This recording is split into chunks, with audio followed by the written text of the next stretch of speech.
নমস্কার, রিমস রসুইয়ে সবাইকে স্বাগত জানাই। আজ বানাবো চিকেন চাঙ্গেজি। তার জন্য আমি 650 গ্রাম চিকেন নিয়েছি।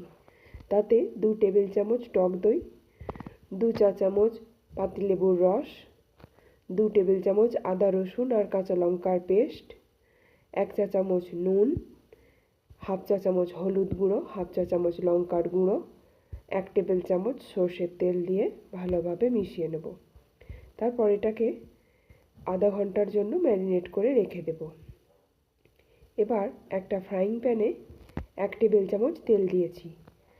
সেটা গরম হলে 2টো মিডিয়াম সাইজের স্লাইস করা পেঁয়াজ দিয়ে ভেজে নেব।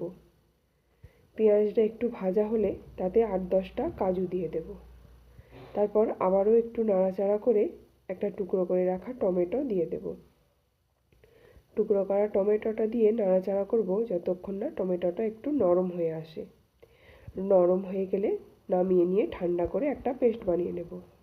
আবারও ফ্রাইং প্যানে 2 টেবিল চামচ মতো তেল গরম করে চিকেনের টুকরোগুলো দিয়ে মিডিয়াম টু হাই হিটে 4-5 মিনিট ধরে উল্টে পাল্টে ভেজে নেব।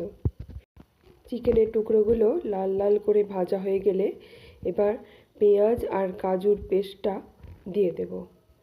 আর আমি মিক্সির জারটা ধুয়ে অল্প একটু জল দিয়েছি। এবার চিকেনটাকে মশলার সঙ্গে নেড়ে চেড়ে 5 মিনিট ধরে কষিয়ে নেব। 5 মিনিট পর হাফ চা চামচ কাশ্মীরি লঙ্কার গুঁড়ো দিয়ে দেব। তারপর আবারও 2 মিনিট মতো নেড়ে চেড়ে নিয়ে 1 কাপ গরম জল দিয়ে দেব। গরম জলটা দিয়ে নেড়ে চেড়ে স্বাদ মতো নুন দিয়ে দেব। তারপর ঢাকা দিয়ে 10 মিনিট রান্না হতে দেব। যে কোনো তরকারিতে ঠান্ডা জলের জায়গায় যদি গরম জল দেওয়া যায় তাহলে তরকারিটা রান্না হতে হতে হঠাৎ করে থেমে যায় না, মানে ঠান্ডা হয়ে যায় না, আর তরকারির স্বাদটাও ভালো হয়। 10 মিনিট পর ঢাকনা খুলে 1 টেবিল চামচ ফ্রেশ ক্রিম, 1 চা চামচ রোস্টেড কাসুরি মেথি, হাফ চা চামচ গরম মশলা দিয়ে ভালো করে মিশিয়ে নিয়ে 2 মিনিট ফুটিয়ে নেব। তারপর নামিয়ে সার্ভ করে দেব।